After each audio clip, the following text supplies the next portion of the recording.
People say dogs bark at things that we can't see. Mine never barked.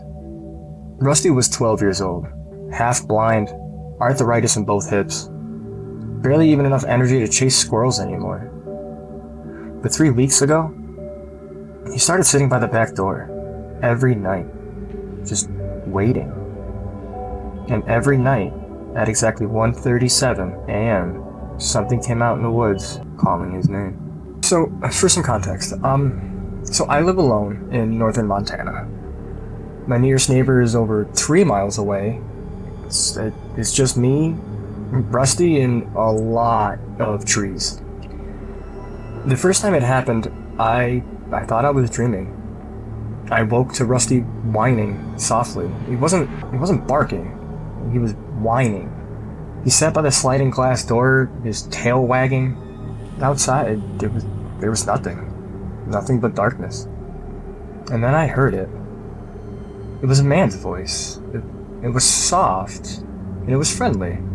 It said, "Rusty." I froze. "Come here, boy." Rusty stood up immediately, his ears perked, his tail wagging even harder.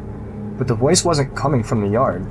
It was deeper. It was out in the woods. Like, at 1:37 in the morning? What? So I grabbed my flashlight and I stepped out onto the porch. I looked around, there was nothing. There was no footprints, I didn't see any lights, there was no cars. Just trees on trees, and silence. So, well, whatever. The next night, it happened again. Same time, 1:37 a.m. Rusty. This time, the voice sounded closer. It was too close. And Rusty scratched at the door. He wanted out. Bad. I yelled into the darkness, "Who's there?" I didn't get an answer. It was just silence. And then my blood ran cold. Another voice answered. But it was my voice. Like perfectly. It said, "Who's there?" The same tone, the same words, but coming from out in the trees. Rusty's tail stopped wagging, his ears flattened, and he backed away from the door. And that's when I locked the whole house. I locked the windows, I locked the doors. I was so afraid. 3 nights later, I woke to silence. No whining, no barking, nothing. Silence. Rusty was gone. The back door stood open, and the muddy paw prints led towards the woods. I grabbed my shotgun and my flashlight. I didn't think. I just followed. I just went to the forest. The forest was dead quiet. No insects. There was no wind. There was nothing. And then I saw Rusty, standing 50 yards ahead, just perfectly still, his back facing me. "Rusty!" And he didn't move. I got closer. I said, "Buddy. Hey, buddy." And then he stood up. On 2 legs. The flashlight nearly slipped from my hands. Its joints started cracking and bones popping. The thing slowly turned around, and Rusty's skin, it hung off like clothes.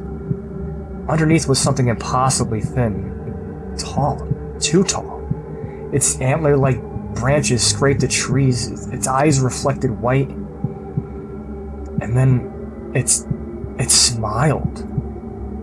Using Rusty's face, my voice came next. "Buddy?"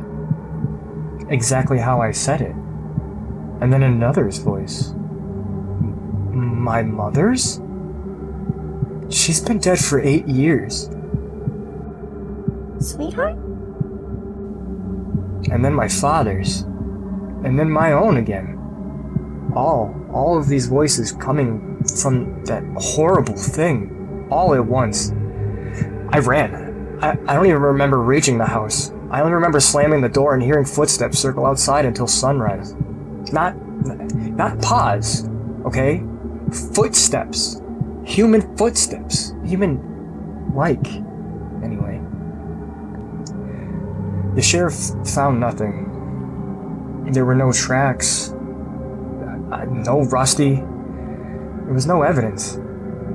Everyone thinks that grief is making me hallucinate, and, well, maybe they're right.